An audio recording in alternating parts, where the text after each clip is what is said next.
কিচকিচ নামে দীর্ঘদিন ধরে বাড়ি রাখার খোঁজ না পেয়ে তার ভাতা সুগ্রীবের আদিবাসী করার জন্য হনুমান বানর সৈন্যবান জয় মহারাজ সুগ্রীব জয় মহারাজ সুগ্রীব জয় মহারাজ সুগ্রীব বন্ধ করো এই ধ্বনি। আমি জীবিত থাকতে এই বেঈমান সুগ্রীব কিছুতেই কিচকিচার রাজ সিংহাসনে বসতে পারবে না। দাদা আমার অপরাধ হয়েছে, দাদা তুমি আমাকে ক্ষমা করে দাও। অসম্ভব, এই অপরাধের ক্ষমা তুই পাবি না, শাস্তি তো পেতেই হবে। ওরে বেঈমান, আমার চোখের সামনে থেকে তুই বহু দূরে পালিয়ে যা, নইলে মুসল লাগাতে আমি তোর বন্ধ আমি করিব।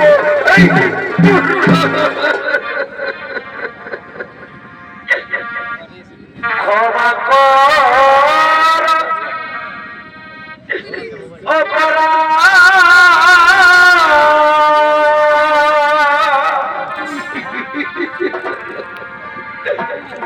আমি না করেছি এটি জগৎ কৃপা করে ক্ষমা করো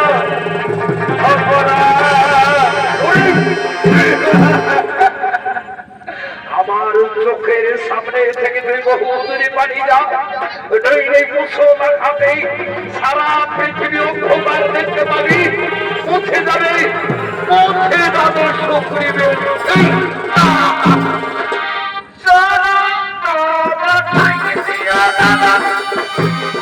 আমি তোমার চরণ সেবা করবো। আমি তোমার প্রিয় দাদা।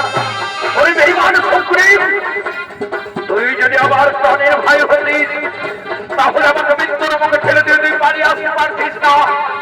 এ তোর মিথ্যা ভাতৃভক্তি, এ তোর শুধু বিনয়। যদি প্রাণী মানতে চাস তাহলে আমার চোখের সামনে থেকে বহু দূরে পালিয়ে যা, তোর কষ্ট আমি করিব। দাদা তুমি আমাকে প্রাণে বেরো না দাদা, আমি এখান থেকে চলেই যাচ্ছি দাদা। ওরে ভাই হনুমান, ওরে ভাই বানর সৈন্যবান, চলো ভাই চলো, আজ আমরা সর্বহারা, আজ আমরা পথের ভিখারি। এই ছিল কথা আমার, এই ছিল কথা, এই ছিল কথা আমার, এই ছিল কথা, এই ছিল কথা আমার, এই ছিল কথা, এই ছিল কথা, এই ছিল কথা। চলে গেল সুগ্রীব আমার কাছ থেকে কাঁদতে কাঁদতে চলে গেল। তাহলে কি তাকে আমি দাঁড়িয়ে দিয়ে আমি অন্যায় করেছি? না, আমি কোনো অন্যায় করিনি। আমার প্রতি যে দুর্ব্যবহার করেছে তার প্রতিফল তাকে পেতেই হবে। আমি ন্যায্য বিচার করেছি।